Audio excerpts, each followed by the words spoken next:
Continuing coverage now to address a $109 million projected long-term deficit. Columbus City Schools is cutting now almost 300 positions, expected to save the district about $26 million. And this is the last piece of $50 million in cuts district leaders say are needed for next school year. 10 TV's Libby Cathy was inside the meeting tonight where the board voted on these cuts and spoke to some who may be impacted by it. Libby? Yolanda, Jeff, the board unanimously approving those cuts tonight. Leaders say they tried to keep them as far away from the classroom as possible, but some employees tell me that teachers and students will feel the impact. The students deserve better.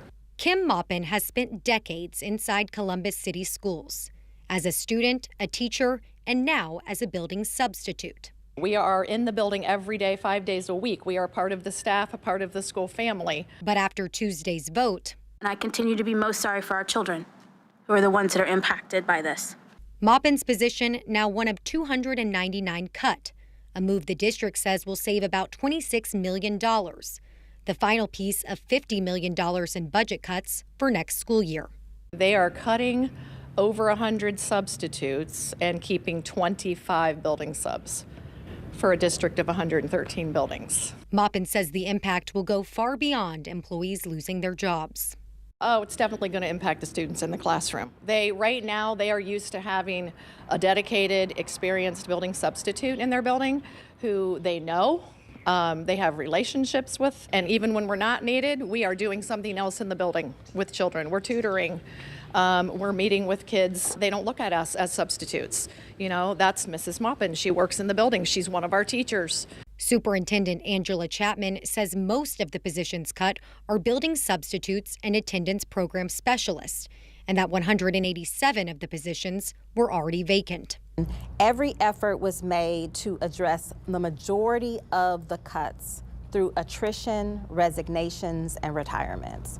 And so we can say that the majority of the reductions are for vacant positions, right? And so in most cases, we have minimized the impact on our students. District leaders say public schools across Ohio will continue to make difficult funding cuts without more support from state lawmakers. We're continuing to see a lack of increase in funding from the state of Ohio. And so as a school district, and like public school districts across the state, we have to make tough decisions. And for Maupin, my heart's with Columbus City Schools, so I will be looking for something else.